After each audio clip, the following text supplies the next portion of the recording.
प्रकाश का अपवर्तन। प्रकाश का अपवर्तन, प्रकाश का निर्वात में या वायु में अधिकतम चाल 3×10⁸ मीटर/सेकेंड होता है। इससे ज़्यादा प्रकाश की चाल नहीं होता है। लेकिन जब प्रकाश कांच में, जल में या किसी अन्य माध्यम में जाता है तो प्रकाश की चाल में कमी आती है, जिससे वह प्रकाश अपने मार्ग से विचलित होता है, जिसे हम प्रकाश का अपवर्तन बोलते हैं। जैसे आपको यह देख लेंगे, यह आपका माध्यम जल का हो जाए, यह माध्यम सेकेंड कर लीजिए और यह माध्यम फर्स्ट हो जाए। माध्यम का मतलब मीडियम, या मीडियम मतलब इसके ऊपर यदि वायु है तो इसके नीचे वायु ना हो, क्योंकि इसका नाम माध्यम 2 है। या तो यह कांच हो, या तो जल हो, या अन्य कोई माध्यम हो। तो जब यह प्रकाश आपतित होती है इस पर, तो यहाँ तक कि एक माध्यम और नीचे भी माध्यम एक ही रहता, या नीचे ही माध्यम एक ही रहता, दोनों एक ही माध्यम, यह प्रकाश सीधे अपने मार्ग पर चला जाता है। कब? माध्यम एक ऊपर भी है, माध्यम एक नीचे भी होता है। अर्थात ऊपर कांच, नीचे भी कांच, ऊपर जल और नीचे भी जल हो, तो एक ही रास्ते पकड़ के जाता है। लेकिन ये माध्यम 2 है, अलग माध्यम है, तो यह आपका अविलंब है, यह आपका अविलंब हुआ। तो प्रकाश या तो अविलंब से दूर हट जाएगा, अर्थात इस रास्ते से नहीं जाएगा, यह तो प्रकाश विचलित होकर यूं जाएगा, या तो विचलित होकर यूं जाएगा। यह रास्ता पकड़ेगा या तो यह। इसी को प्रकाश का अपवर्तन बोलते हैं, प्रकाश का अपवर्तन बोलते हैं। वह इसलिए ऐसा हुआ है क्योंकि ऊपर और नीचे मीडियम अलग अलग है। एक बार और समझ ले, जब वो प्रकाश एक माध्यम से दूसरे माध्यम में प्रवेश करता है तो अपने मार्ग से विचलित होता है, जिसे हम प्रकाश का अपवर्तन बोलते हैं। यह आप देख लीजिए, यह प्रकाश के अपवर्तन का एक एग्जाम्पल है। इसमें यह आपका वाटर है और यह वाटर पानी के बाहर हवा है, तो एक माध्यम हवा हो गया और दूसरा माध्यम आपका वाटर हो गया। अब जब इस पेन को आप इसमें रखेंगे तो देखेंगे कि यहाँ पर अपने मार्ग से विचलित होकर दिखाई दे रहा है। यह किस प्रकार की घटना है? जवाब है प्रकाश का अपवर्तन। क्योंकि जब प्रकाश इस जल में प्रवेश कर रहा है तो उसका चाल जो है चेंज हो जाता है, कमी आ जाती है, जिससे प्रकाश अपने मार्ग से विचलित होता है। इसलिए यह पेन की जो स्थिति आपको दिख रही है, यह प्रकाश के अपवर्तन के कारण लिस्ट है। इधर 2 लिखा है तो माध्यम 2 हुआ, यह माध्यम 2 हुआ, और इसके ऊपर दूसरा माध्यम मान लें तो माध्यम 1 हुआ। जब यह किरण आकर इस पर पड़ता है तो आपतित किरण है, यह आपतित किरण, और यह आपका अविलंब है। अवलंब के साथ बना कोण आपतन कोण आई हो गया, और यह आपका परावर्तन है। परावर्तित किरण है, यह आपतित किरण है, और यह परिवर्तित किरण है, और यह अविलंब है। सब एक ही तल में है। लेकिन जब यह प्रकाश इस माध्यम से दूसरे माध्यम में जाता है, यह माध्यम 1 हुआ, नीचे माध्यम 2 हुआ, तो यह अविलंब की ओर झुकेगा या तो अविलंब से दूर हटेगा। अब हमें यह जानना है कि अविलंब की ओर कब झुकेगा और अविलंब से दूर कब जाएगा। तो स्नेल नाम के एक वैज्ञानिक थे, स्नेल का नियम है, स्नेल का नियम है। उन्होंने बोला कि साइन आई मैंने आपको आपतित कोण की जया, इसको भी साइन आई को पढ़ेंगे आपतित कोण कहे आपतन कोण की जया, और यह अपवर्तित कोण है, और अपवर्तित कोण आर की जया का अनुपात एक स्थिरांक है, एक स्थिरांक बोले थे। स्नेल का नियम है साइन आई बटा साइन आर बराबर ए स्थिरांक। इसको हम साइन आई बटा साइन आर बराबर n लिखकर या 21 लिखते हैं। इसको पढ़ते हैं माध्यम 1 के सापेक्ष माध्यम 2 का अपवर्तनांक। इसको हम पढ़ेंगे माध्यम 1 के सापेक्ष माध्यम 2 का अपवर्तनांक। स्नेल का नियम है साइन आई बटा साइन आर बराबर n लिखेंगे, और 21 बता रहा है माध्यम 1 के सापेक्ष माध्यम 2 का अपवर्तनांक। अब यहाँ पर आपको बताया जा रहा है कि इस 21 का मान जो है 1 से बड़ा हो जाए, और इस स्थिति में r से बड़ा हो जाएगा I, तो अविलंब की ओर प्रकाश मुड़ जाएगा। यह अविलंब है जैसे उसकी सीधी रास्ते, यदि एक ही माध्यम रहता तो वह सीधे जाता, एक ही माध्यम रहता तो सीधे जाता या ऐसे पकड़ के जाता। तो चूंकि ऊपर माध्यम कोई और है, नीचे माध्यम कोई और है, और यह स्थिरांक का मान 1 से बड़ा आएगा, तो अविलंब की उड़ जाएगा, अर्थात प्रकाश यहाँ से यह अविलंब है इधर झुक जाएगा, अर्थात इस रास्ते से वह जलने लगेगा। यह हो जाएगा। ये कब होता है? जब ऊपर माध्यम विरल होता है और नीचे माध्यम सघन होता है। सघन में प्रकाश की चाल विरल के अपेक्षा कम होती है। फिर यहाँ देख लिया जाए, माने एक स्थिति अब इसी को उलट दे, अर्थात n किसकी से बड़ा हो जाए 1 का मान, और इसमें r बड़ा हो जाए I से, तब यह हो जाएगा अविलंब से दूर हटेगा। मतलब प्रकाश तो यहाँ से न जाकर अविलंब से दूर हटा, मतलब आपकी वह इस रास्ते को यह पकड़ेगा। ठीक, यदि एक ही माध्यम रहता तो यह सीधे जाता, एक ही माध्यम रहता तो यह अपने पथ पर सीधे जाता, लेकिन अलग अलग माध्यम होने के कारण यह अविलंब की ओर झुकेगा, या तो यह अविलंब से दूर रहेगा। तो फिर आपके बाद यह प्रश्न उठेगा, कब यह अविलंब से दूर जाएगा और कब अविलंब की ओर मुड़ेगा? तो जवाब यह है कि जब r से बड़ा कोण हो I का, अर्थात यह I जो है I बड़ा हो जाए और r यह हो जाए छोटा हो जाए, तो जब r से बड़ा हो जाए तब अविलंब की ओर झुकेगा, और जब r बड़ा हो जाए तो इतना दूर r हो जाए, जब यह r हो जाएगा तो r बड़ा हो जाएगा I से, तो अविलंब से दूर रहेगा। इसको ऐसे भी समझ लीजिए, जब ऊपर विरलन माध्यम हो, नीचे सघन माध्यम हो, डेंस माध्यम, तो प्रकाश अविलंब की ओर मुड़ेगा, और ऊपर सघन हो और नीचे विरलन हो तो अविलंब से दूर हटेगा। इसको ऐसे समझ लीजिए, निर्वात माध्यम को और वायु वाला माध्यम को विरलन बोलते हैं, क्योंकि उसमें प्रकाश की चाल अधिकतम होता है 3 × 10⁸ मीटर बटा सेकेंड, परंतु प्रकाश की चाल जल में, कांच में 3 × 10⁸ मीटर पर सेकेंड से मामूली अंतर आ जाता है, कमी आ जाती है, जिससे प्रकाश की चाल कम हो जाता है, इसलिए वह अविलंब की ओर झुक जाता है। अविलंब की, इसलिए प्रकाश इधर से जब आएगा, यदि ऊपर आपका वायु है और नीचे आपका जल है, तो प्रकाश जब अंदर आएगा यहाँ से, तो अविलंब की ओर झुकेगा, अर्थात तब हई स्थिति पैदा होगी।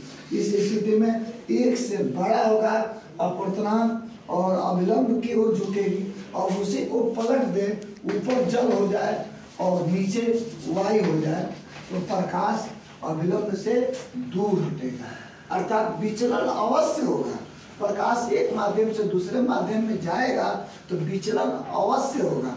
विचलन होने का मतलब अपने मार्ग से वो जरूर विचलित होगा, विचलित होगा, वह विचलित होता है। इसी को तो प्रकाश का अपवर्तन बोलते हैं। यह स्नेल ने बताया था, तो इसी को आप समझ लीजिए, इसको पढ़ेंगे। माध्यम 1 के सापेक्ष माध्यम 2 का अपवर्तनांक, यह एक अंक होता है, स्थिर अंक होता है, जो उसकी प्रकाश कितने अपने मार्ग से विचलित होगा इसको बताता है। स्नेल के नियम है sin i बटा sin r बराबर स्थिरांक, sin i बटा sin r बराबर यह लिखकर 21 से बताता है माध्यम 1 के सापेक्ष माध्यम 2 का अपवर्तनांक। यदि इसका मान 1 से बड़ा होगा तो इसका मतलब होता है i बड़ा हो जाएगा। जब i बड़ा हो जाएगा तो अविलंब की ओर झुकेगा, और जब r बड़ा हो जाएगा तो अविलंब से दूर हटेगा। यह आपका अविलंब हुआ, यह आपका अविलंब हुआ, यह आपका विलंब हुआ, और यह के सीधे जाते हुए बताया जब माध्यम में होगा तो आप जब यहाँ पर यह आई बड़ा होगा तो विलंब की ओर झुकेगा, अर्थात यह स्थिति होगी तब आर होगा। अब यह आर और इसमें आर बड़ा होगा तो अब अविलंब से दूर हटेगा, अर्थात यह स्थिति बनेगी। यह स्थिति तब होता जब एक ही माध्यम रहता, लेकिन या तो यह स्थिति में जाएगा या तो इस स्थिति में जाएगा, अर्थात प्रकाश का अपवर्तन होगा। बनना चालू हो गया। यह एक माध्यम है, इसके बाहर दूसरा माध्यम, इसके बाहर दूसरा माध्यम। मैंने इसके बाहर जो माध्यम है वो माध्यम वायु का हो गया, माध्यम 1 वायु, और इसके बाद में ये भी माध्यम वही होगा, वही माध्यम होगा, माध्यम 1 वायु। और यह जो है ये दूसरा माध्यम है, इसका माध्यम 2 नाम देते हैं, और यह कांच है। फिर समझ लीजिए, यह आपका कांच है, इसके बाहर माध्यम एयर का है, इसके बाहर भी माध्यम एयर का है। अब कोई किरण यहाँ से इंसिडेंट हो रही है, आपतित हो रही है। आपतित होना का मतलब इस पर आके कांच पर पड़ रही है, यह आपतित किरण है। आपतित किरण यह आपका आपतित किरण होगा, यह आपतित पड़ रही है, और यह आपका अविलंब है, यह अविलंब है। यदि माध्यम एक ही रहता, माध्यम एक ही रहता तो वह यह आपतित किरण सीधे जाती, यह सीधे इस रास्ते को जाती। यह कब होता? जब चारों तरफ माध्यम एक ही होता, तो ऐसे जाता, मतलब यह कांच नहीं रहता, इधर वायु इधर वायु इधर वायु, तो सीधे जाता। लेकिन इधर वायु है और इधर कांच है, तो निश्चित इस पथ को नहीं पाएगा, अपने मार्ग से विचलित होगा। और इधर वायु है मतलब विरल है, इधर सघन में जाएगा तो अविलंब की ओर झुकेगा, अविलंब की ओर झुकेगा, और आपका रास्ता यह हो जाएगा उसका, यह रास्ता आपका हो जाएगा, यह अविलंब का यह रास्ता पालेगा, यह अविलंब की ओर झुकते हुए यह रास्ता पालेगा। फिर समझ लीजिए, इधर वायु है इधर भी वायु रहता, तो इस पथ पर वो चलता, लेकिन इधर कांच होने के कारण यह विरलन से जब सघन में जाता है तो अविलंब की ओर आधा इधर झुक जाता है। तो यह आपका कोण हो गया आपतन कोण I1, और यह आपका हो गया अपवर्तन कोण R1। और जब यहाँ आएगा तो फिर यहाँ तक कांच है, इसके बाहर वायु हो जा रहा है, तो दो अलग अलग माध्यम हो जाता है। तो यह उसकी अभिलंब हो गई, यह आपकी अभिलंब हो गया।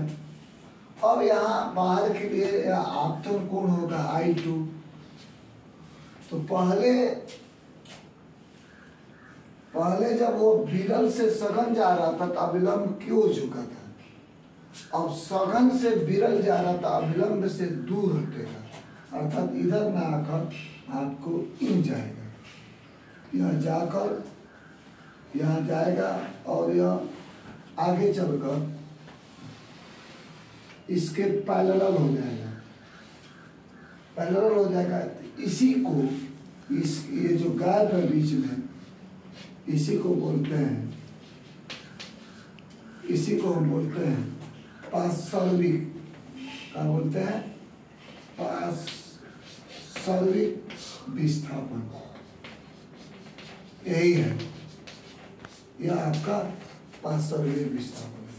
मेन खेल आप समझिए, यह हिस्सा ही पार्श्विक विस्थापन है।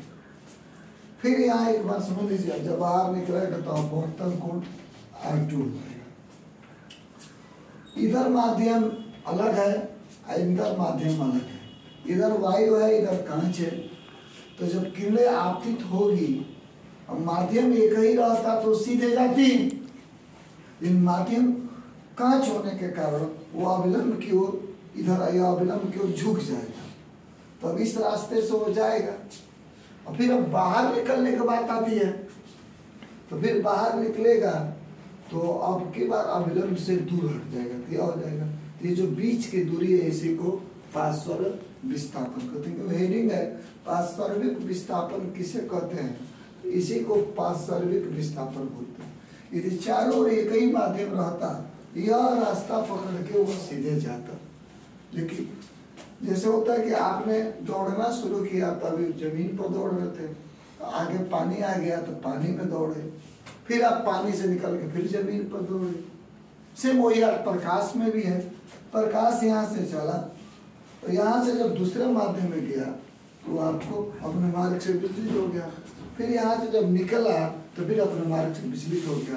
तो शुरुआत और अंतिम के बीच में जो पथ है, इसी को हम पार्श्विक विस्थापन कहते हैं। तालाब है, जल से भरा हुआ मान लीजिए, जिसकी वास्तविक गहराई यह H2 हो जाए, यह वास्तविक गहराई हुई, यहाँ लिख भी देते हैं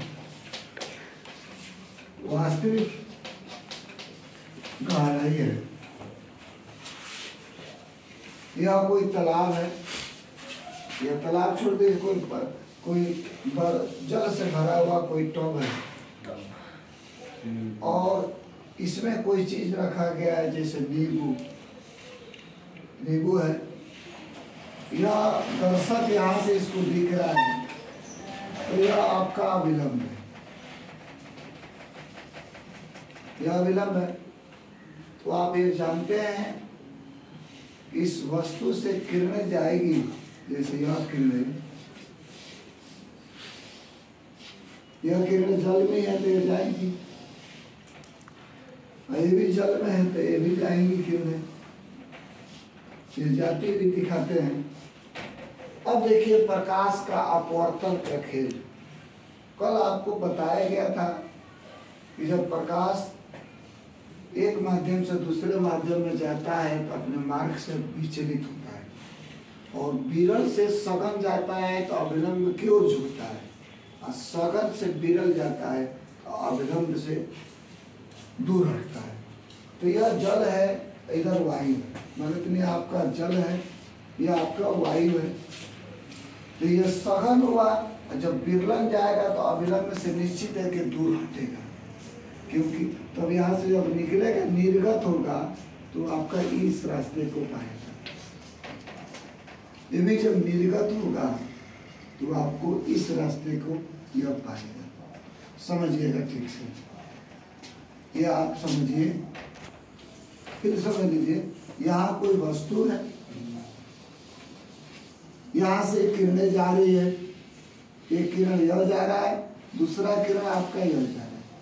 तो यहाँ तक तो जल था तो सीधे गए, अब यहाँ से वायु हो गया तो अपवर्तित होकर इधर जाएंगे इधर। और जब इसको आप पीछे या आभासी रूप से मिलाइएगा तो यहाँ पर आपको दोनों मिलती हुई प्रतीत हुई। एक आम आदमी बाहर से उसको देखेगा नींबू को तो उसे यह लगेगा पेटी में नींबू नहीं है, नींबू यहाँ है। तो इसी को बोलते हैं आभासी गहराई। यहाँ तक हो, इसको बोलते हैं आभासी गहराई। कहाँ तक? सिर्फ इतना ही दूर, सिर्फ इतना ही दूर का बोलते हैं आभासी गहराई, क्योंकि हेडिंग है आभासी गहराई। और आपके दिमाग में ये प्रश्न बन जाए कि सर वो दर्शक सीधा न देखकर साइड से देखता हो तो, वो दर्शक जैसे आपको ये दर्शक की आई है और साइड से दिखता हो तो क्या अभी भी उतना ही ऊंचा पर दिखाई देगा? जी, जैसे आपकी नींबू हो जाए और यह आपका अविलंब हो जाए, यह अविलंब हो, एक किरण यह जा रहा है और एक किरण यह जा रहा है, दो किरण जा रही है। और जब दोनों किरणें जा रही हैं तो अविलंब से दूर हटेंगी। निश्चित है कि उनका विलंब यह है, यह आपका विलंब है। तो यह किरण आपको एक यूं गया और एक यूं गया, और दोनों को पीछे ऐसे बढ़ाएंगे, यह यूं गया, ये दोनों को पीछे बढ़ाएंगे तो यहाँ आपको मिलती होती, यह दोनों यहाँ मिलती होती, फिर वही आपकी गहराई आपका या आपको यहाँ पर मिलती प्रतीत होती, फिर उतना ही ऊंचाई पर वह दिखाई देगा। एक इसी को बोलते हैं आभासी गहराई। इसलिए किसी बर्तन में, कांच के बर्तन में नींबू रखा हो तो नींबू साइड से आप देखेंगे तो पेदी के बदले ऊपर उठा हुआ प्रतीक होता है, आभास होता है। उसके बाद कोई पूछे ऐसा क्यों होता है तो बोल दीजिए प्रकाश के अपवर्तन के कारण होता है, लग रहा है कि रिफ्लेक्शन ऑफ लाइट के कारण होता है। होता यह है कि आप देख लें यहाँ नींबू है, यहाँ से प्रकाश जा रहा है, तो जब प्रकाश यहाँ जा रहा है तो यहाँ एक माध्यम, तो यहाँ से बाहर निकलेगा तो अविलंब से दूर हट जाएगा। इनको पीछे बढ़ाने पर यहाँ मिलती है। असल में गहराई इतना है जिसको वास्तविक गहराई बोलते हैं। यह वास्तविक गहराई है, लेकिन लगेगा कि नींबू यहाँ है, इसको बोलते हैं आभासी गहराई। क्या बोलते हैं? आभासी गहराई। समझ गया? समझ गया नो? से पूर्व पहले मतलब 2 मिनट, वास्तविक समय से पूर्व मतलब 2 मिनट पहले सूर्य का उदय होता है, और वास्तविक समय के पश्चात अर्थात 2 मिनट बाद सूर्यास्त होता है। तो क्या कारण है? उसका कारण है अपवर्तन, उसका कारण है अपवर्तन। वास्तविक समय से पूर्व का सूर्य उदय, अर्थात जो वास्तविक समय है उससे 2 मिनट पहले सूर्य का उदय होता है, और वास्तविक समय के पश्चात जो वास्तविक समय है उसके 2 मिनट के बाद सूर्यास्त होता है। उसका कारण अपवर्तन है, अपवर्तन है। आप इसको ऐसे समझ लें, यह आपका पृथ्वी हो गया, यह पृथ्वी हो गया, और यह हिस्सा वायुमंडल हो गया।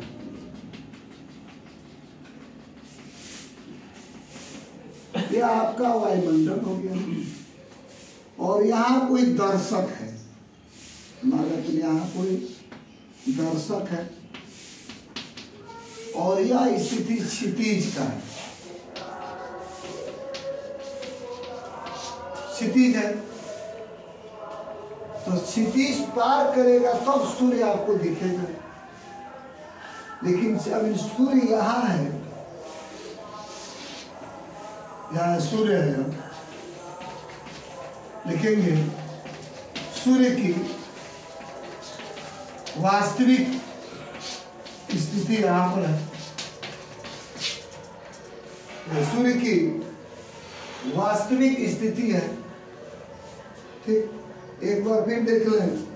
ये आपका पृथ्वी है, यह आपका वायुमंडल है, यह कोई आपका दर्शक है, यह आपका क्षितिज है और दर्शक के पास यह प्रकाश पहुंच रहा है।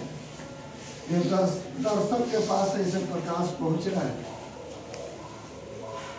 लेकिन चूंकि दर्शक जो प्रकाश है वायुमंडल में होकर जा रहा है, वायुमंडल में होकर जा रहा था, लिखा निर्वात के सापेक्ष वायु का अपवर्तनांक 1.0029 है। निर्वात के सापेक्ष, निर्वात उसे कहते हैं जहाँ हवा न हो, वायु का मंडल न हो। सूरज से प्रकाश आता है तो जमीन से 8 किलोमीटर से 10 किलोमीटर ऊपर तक ही वायु का मंडल है। उसके ऊपर अंतरिक्ष है, कोई वायु नहीं है। तो पहले तो सूरज का प्रकाश निर्वात में चला और जब जमीन से 8-10 किलोमीटर ऊपर था तो वायुमंडल में प्रवेश किया। तो वायुमंडल में जब प्रकाश प्रवेश करेगा तो वह निश्चित ही अपवर्तन होगा। वही लिखा निर्वात के सापेक्ष वायु का अपवर्तनांक 1.0029 है। इसी अपवर्तनांक के कारण सूर्य की दिशा में आधे डिग्री, इसको आधे डिग्री पढ़ेंगे, का आभासी विस्थापन होता है। आभासी विस्थापन होता है, अर्थात आभासी विस्थापन पिछले वीडियो में बताए हैं कि वास्तविक से ऊपर ही आपको दिखता है। आभासी विस्थापन तो वह दर्शक को लगता है कि सूरज की प्रकाश यहाँ से आ रहा है, या सूरज की प्रकाश यहाँ से आ रहा है। तो यहाँ पर लिखेंगे, इसको लिखेंगे सूर्य का आभासी स्थिति। ठीक उसी तरह जैसे अभी हम यहाँ पढ़े थे, नींबू यहाँ था, यहाँ से प्रकाश जा रहा था, ऐसे ऐसे, तो दोनों को पीछे बढ़ाने पर यहाँ आपको दिख रहा था। यह वास्तविक गहराई था और यह क्या था, आभासी गहराई। उसी तरह सूर्य की स्थिति अभी यहाँ पर है, लेकिन दर्शक को आभास होगा सूर्य की स्थिति यहाँ पर है। तो इसको यहाँ पहुँचने में 2 मिनट का टाइम लगेगा, इसलिए 2 मिनट पहले ही सूर्य उदय का आभास होता है और सूर्यास्त के 2 मिनट बाद सूर्यास्त का आभास होता है। एक बार आप फिर समझ लें, वास्तविक सूर्य से पूर्व सूर्योदय, वास्तविक समय के पश्चात सूर्यास्त के क्या कारण है। तो जब आपको एक शब्द आपको देना है तो बोल दीजिएगा अपवर्तन के कारण। अपवर्तन के कारण अब क्यों, उसका डिटेल यह है, सूरज के प्रकाश जब वायुमंडल में प्रवेश करता है तो वह अपने मार्ग से विचलित होता है, अर्थात अपवर्तन होता है। ऐसा क्यों कि निर्वात के सापेक्ष सूर्य का अपवर्तनांक 1.0029 है, जिसके कारण उसकी आधे डिग्री का आभासी विस्थापन होता है, आभास कराता है आधे डिग्री का विस्थापन का। तो इसलिए सूर्य की स्थिति यहाँ है, सूर्य की स्थिति यहाँ दिखाता है, अर्थात 20 के यह आधे डिग्री हो जाएगा, आधे डिग्री हो जाएगा। सूर्य की स्थिति यहाँ है, दर्शक के आंख पर प्रकाश जा रहा है तो दर्शक को आभास हो रहा है कि सूरज की स्थिति यहाँ है, जबकि इस क्षितिज पार करके वहां जाने में उसे अभी 2 मिनट लगेगा। ठीक, इसलिए सूर्य का उदय और सूर्यास्त के पश्चात 2 मिनट तक आपको पहले ही एहसास होता है। ये रहा आपका सूर्य के स्थिति के